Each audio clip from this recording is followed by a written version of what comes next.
중요한 거. 언제 죽을지 모른다. 좀 정해져 있었으면 좋겠어요. 너는 60살 살아. 딱 태어날 때.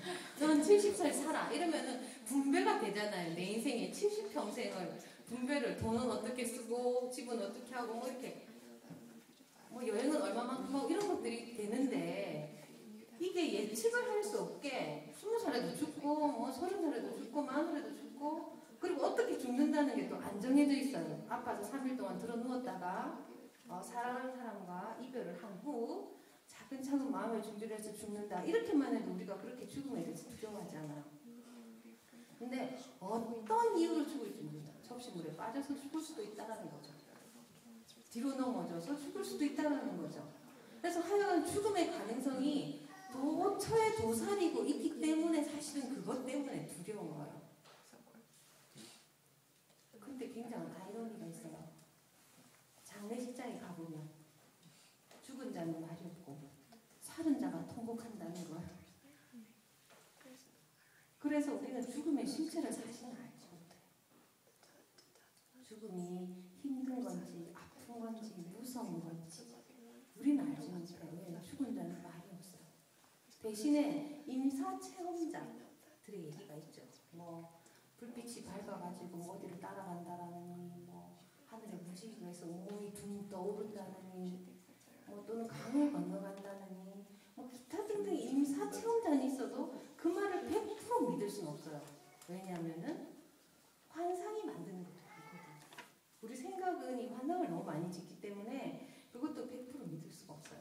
그래서 결론적으로 뭐냐면은 죽음이 가장 두려운 이유는 죽는다는 사실이고 알 수 없다라는 거예요.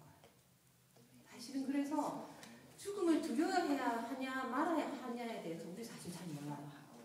정체를 모르면서 두려워할 건지 반가워해야 될 건지 모른다라는 거예요. 그렇죠.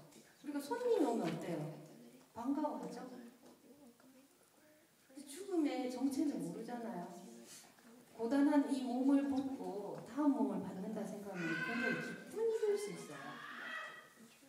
생각 차이잖아요. 그리고 또 하나 살면서 100% 행복한 거 아니잖아요.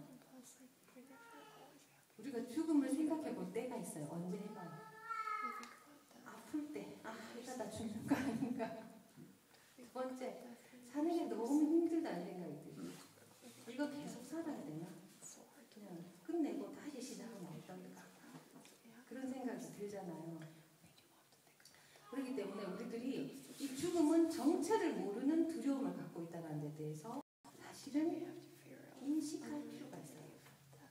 죽음을 막연히 두려워할 필요는 없다라는 게 제 생각이에요. 왜냐하면은 이 성자들의 가르침을 한번 보자는 거죠. 모든 성자들은 죽음이 끝이 아니다라고 얘기했어요. 옷 한 번 바꿔 입는 것과 같다고 했어요. 계절에 추나 추동 바뀌는 것 같이 우리들이 생로병사를 반복한다고 그랬어요. 제가 보니까 기독교도 보면은 이제 태어났다가 죽죠. 그래가지고 구원을 받든지 아니면 지옥을 가든지 이런 식으로 돼요. 근데 기독교인들을 보면은 지옥 갈 거라고 생각하는 사람 한 명도 없죠. 자기들은 다 구원받을 거라고 생각하고 있어요. 그래서 영원히 살 거라고 생각해요. 그래서 윤회를 인정하지 않는 기독교인들도 늘 다음 생에는 이런 얘기 하잖아요.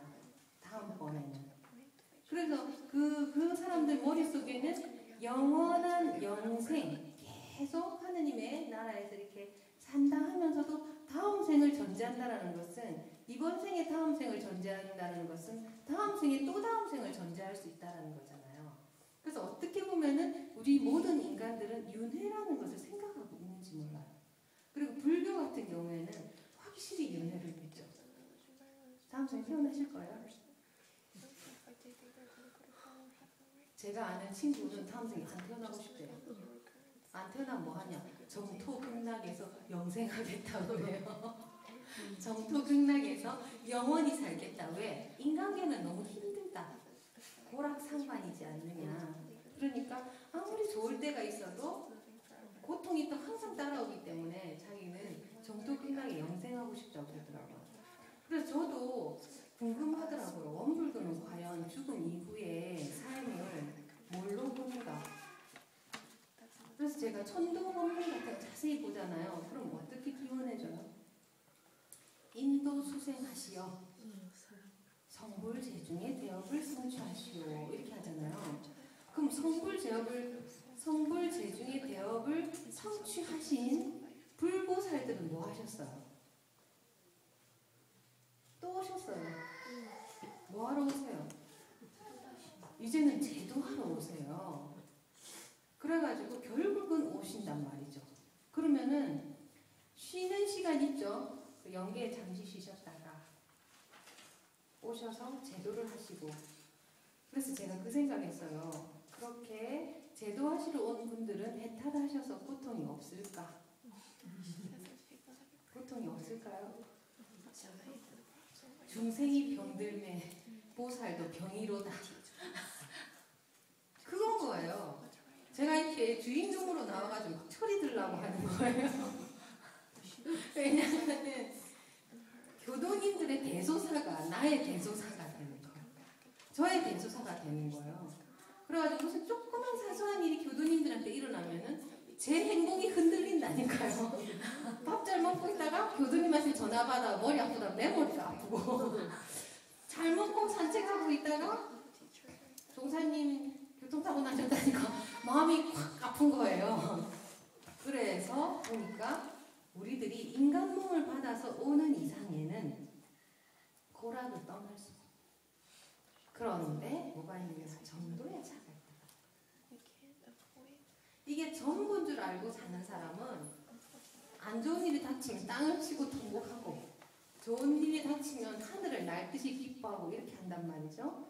그러지만 어떻게 돼요? 아는 사람은 아마 파도 타기처럼 살지 않을까.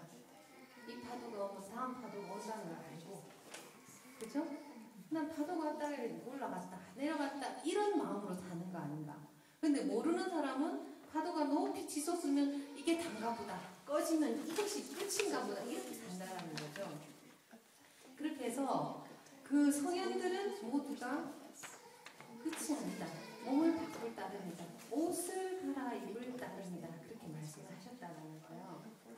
그런데 우리들이 두려운 건 정체를 알 수 없는 죽음에 대해서 두려워하지만 성인들이 두려워했던 것은 죽었을 때 두려운 이유는 새로운 몸을 받는 기점이 되는 것에 대해서 두려워해야 된다고 하셨어요. 왜냐하면 죽는 게 있잖아요. 죽는 게 있다가 모든 사람은 몸을 바꿀 때 전부 그 시기를 거치잖아요. 이 몸에서 다음 몸으로 넘어갈 때. 그래서 이제 생사의 강을 건넌다는 표현을 참 많이 쓰잖아요. 그러니까 이 강을 건너서 이제 다음 몸을 갖잖아요.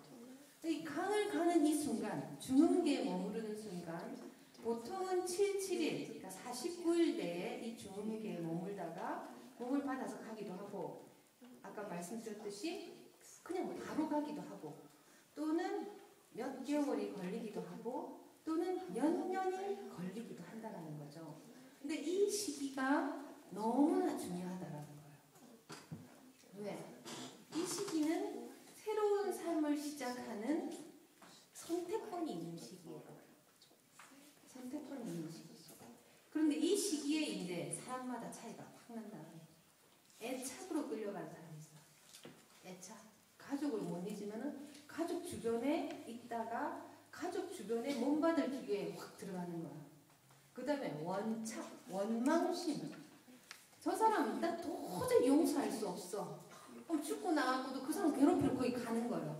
나는 도저히 저 사람을 괴롭히지 않고 눈을 감을 수 없다. 이런 것도 있어요. 원착이 있더라고요.